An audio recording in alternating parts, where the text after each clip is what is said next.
From Phil Svitek comes a weekly digital series that shares his insights, concepts, and findings from years of learning and mentorship. Welcome to Phil Svitek Podcast. Welcome, ladies and gentlemen, to my 31st lesson. It feels extremely incredible to be able to say that. By the intro, you can probably guess that I am Phil Svitek, and I'm honored you're here today.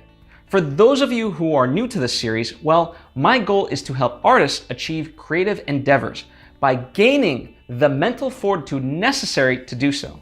During my 15-year history of being in the entertainment industry, I have had the pleasure of learning firsthand from some of the best mentors and, of course, from my own personal experiences.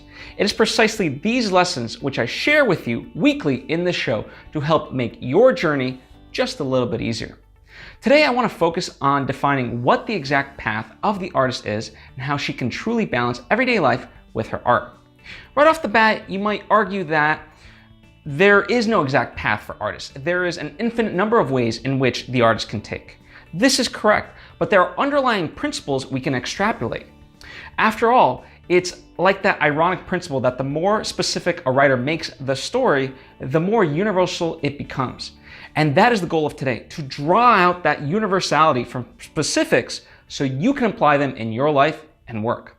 Let's begin by answering how you balance life and your art. You commit to your art and then you choose whatever else fits that benefits you in some way. It's a simple enough answer, but many of us fear committing to certain choices because it inevitably means you're eliminating other possibilities. I find that the fear of commitment is an American epidemic. If you're doing one thing, it means that you're not getting to do another. But that is just the fact of life. You can choose to see it as a bad thing, or you can choose to accept it because I believe that true freedom comes from this commitment. More than likely, the people you look up to are fantastic at committing to projects and getting them done. They are probably so good at it that the sheer amount of projects they're able to turn out seems intimidating. What lies behind every controversy about Shakespeare is rage. This, I believe, is the reason why I know too many people with hundreds of projects at various stages of progress and none of them ever complete. Does that sound like someone you want to be? Because I certainly don't. Oh, hell no! I actually find this type of behavior very harmful because it works against you. All the half-finished projects stare at you right in the face and chastise you for not being good enough to finish them. Worse can be your friends to whom you've hyped up these ideas of yours and they nag you about them because they're curious to see the final product. They're not really nagging, of course. They're just curious, and that's a fantastic thing. You just feel guilty because it's as if their questioning is a reminder of your so-called failures. My musician friend Lauren LaGrasso believes that the world suffers because we're creatively unfulfilled. I think that's very true. But now consider how bad it is when you take someone who knows she wants to be creative but isn't fulfilling that ideal. Painful to think about. Recently, I read an article which is actually old at this point, but new to me. It spoke of investment guru Warren Buffett and how he figures out which tasks to knock out. The key to all of this is to understand that our commitment to choices is the same as defining our priorities. They are one and the same. The article recounted a story in which Buffett's pilot of many years asked Buffett how he can better prioritize. Buffett told him to make a list of 25 projects or tasks that the pilot wanted to accomplish. The pilot, of course, did this, and then Buffett had the pilot circle just 5 from that list. These 5 were to represent the most meaningful and pertinent, timely ones from the initial 25. The pilot looked at this list and thought that he understood.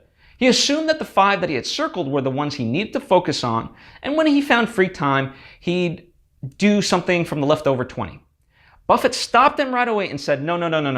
The list of 5 is what you must always be working towards. The list of 20 is the list of things to avoid at all costs. Now, I'm paraphrasing there, but you get the idea.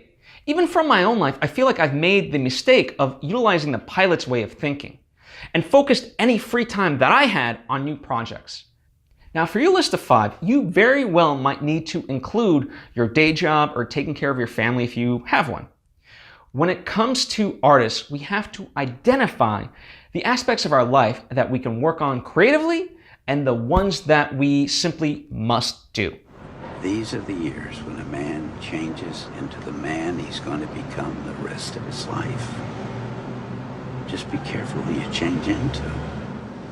with great power comes great responsibility. Sometimes, even when you feel like you don't have a choice, you must realize that you actually do. You retain the choice to accept it and remain positive. Your alternative is to be miserable. That's a choice too. Again, in creating this list, it may feel very restrictive. You've literally defined the projects you are to avoid at all costs, even though you came up with them yourself, and more than likely find excitement within them. Here's the good news. It's temporary.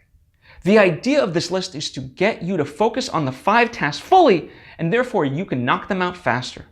Once you're done with something from the priorities list, then you add a new task to it. Just because you have an idea doesn't mean you can't utilize it. As Juliet Vibert likes to say, just not right now. The list of 20 things to avoid can also be referred to as an icebox, meaning it's a running list of projects you'll tackle next once you actually finish something from the priority list. I've been thinking in these terms for a few weeks now, and it's actually been a powerful force in my life because now all my energy is much more concentrated, and the projects I'm working on are infused with this energy, and therefore much, much, much better. And it all came from that single act of choosing to define what's most important for me to work on at the present moment. Now, if you know me, you know that I'm also an ambitious person. So what I do daily is set time limits and create benchmarks of what I want to accomplish with each of these projects. Doing this focuses me further because of those deadlines. It prevents me from playing around too much, which I admittedly sometimes do, even when it's something as simple as responding to a text right away. That seems harmless, but it does break up my concentration. Generally, the text can actually wait. But imagine how much time I'd waste if I didn't impose those deadlines upon myself. There's a principle called Parkinson's law, which states that work expands so as to fill the time available for its completion. What this means is that if you allow yourself 2 weeks to finish something, you'll end up using all those 2 weeks up. But if you force yourself to do it in 2 hours instead, you'll knock it out in those 2 hours. It's not an exact science, but it does indicate a psychological shift that happens. You were always able to do something faster, you just didn't force yourself. That's why people that are strapped for time can actually have an advantage. It is why you hear so many stories of someone working a full-time job and launching a successful business. This thought itself can be extremely liberating because I know a lot of creative people who work multiple jobs to support themselves. And many of them fume over that, saying they never have enough time to do their creative work. There's time somewhere. They're just not applying it. So make that mental switch and use your limited time to your advantage. After, of course, you have your priority list and you know what you're tackling.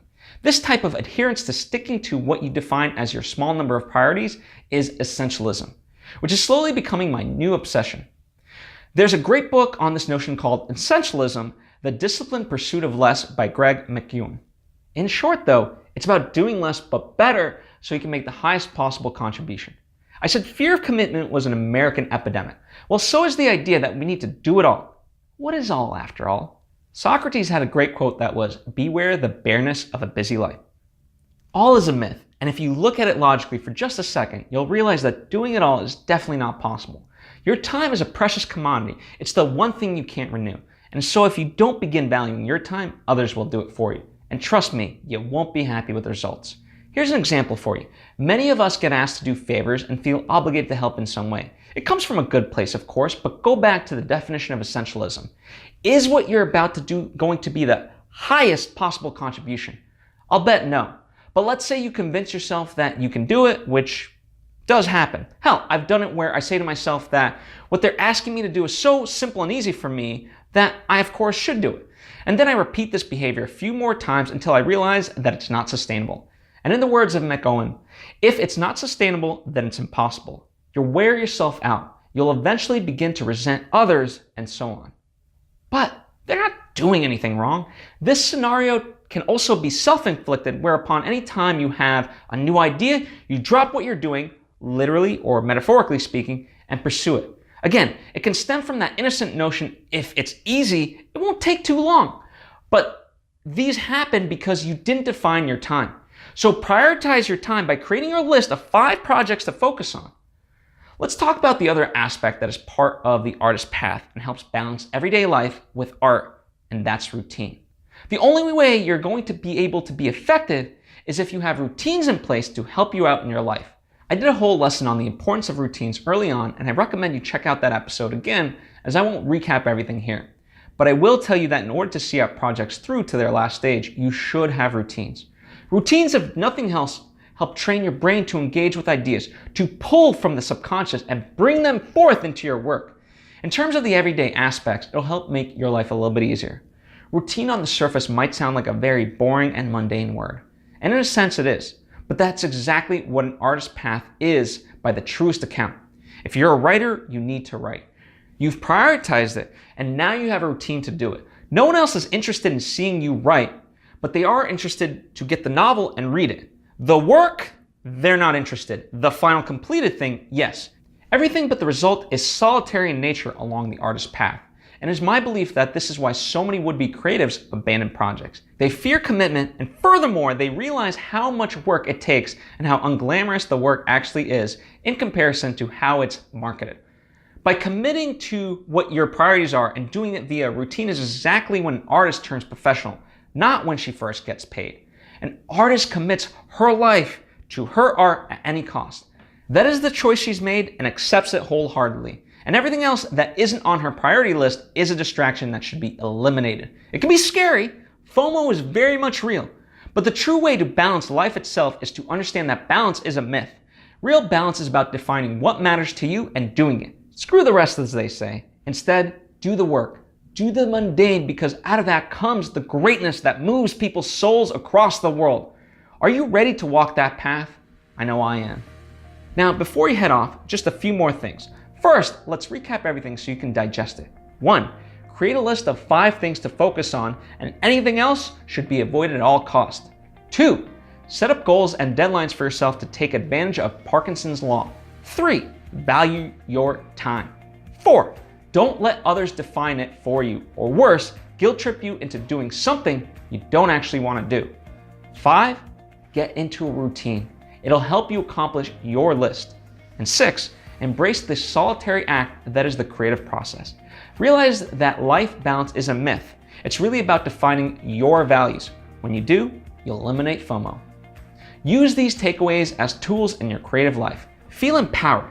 Now, before you click away to another lesson from me, here's a few more things. For your benefit, the transcript of this episode is on my website. A link is provided so you can always review it.